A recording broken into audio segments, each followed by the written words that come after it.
సంతోషంగా ఉంది మిమ్మల్ని కలవటం. అంటే సాధారణంగా బయటని కలవటం కానీ ఇంటర్వ్యూ రూపంలో కలవటం అనేది సంతోషం. ఎందుకంటే మన తెలుగు జాతికి సంబంధించి, కళకు సంబంధించి చెప్పుకోదగ్గ అతి కొంతమందిలో మీరు కూడా ఒకరుంటారు. Thank you. చిన్నప్పటి నుంచి మీ ప్రదర్శనలు చూడటం గానీ, మీకోసం మీలో ఉన్న మీకు తెలియని ఒక రెబెలియన్ అప్రోచ్ మాకు కనిపించటం గానీ ఇవన్నీ జరిగాయి. గతంలో మీరు ఈ కూచిపూడి సాంప్రదాయంలో ఈ కామసూత్ర నృత్య రూపకాన్ని ప్రదర్శించినప్పుడు చాలా విమర్శలొచ్చాయి. అవును. పబ్లిక్‌లో కూడా బాగా డిస్కషన్ జరిగింది. ఎందుకు అలా ఎంచుకున్నారు దాన్ని? అప్పుడు ఎలా అనిపించింది మీకు? అంటే అప్పుడు నేను అప్పటికే 2006లో అనుకుంటాను 2003లో కామసూత్ర చేశాను. హ్మ్. అప్పటికే నేను చాలా బ్యాలెన్స్ చేశాను. ఆదిశంకర్ల జీవిత చరిత్ర మీద కూచిపూడి నృత్య శైలిలో చేసిన ఒకే ఒక డాన్సర్ నేనే ప్రపంచంలో. ఇలాంటివి చాలా మొదటివి ఉన్నాయి.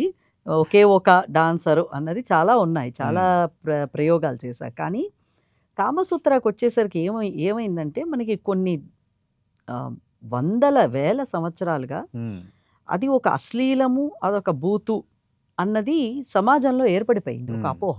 అవును.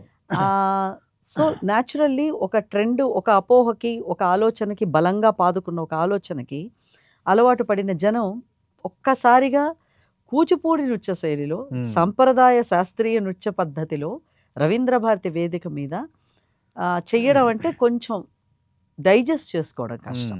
సో అందుకు బిగినింగ్లో విమర్శలు ఎదురయ్యాయి. కానీ చూసిన వాళ్ళందరూ డెఫినెట్గా తర్వాత మెచ్చుకున్నారు.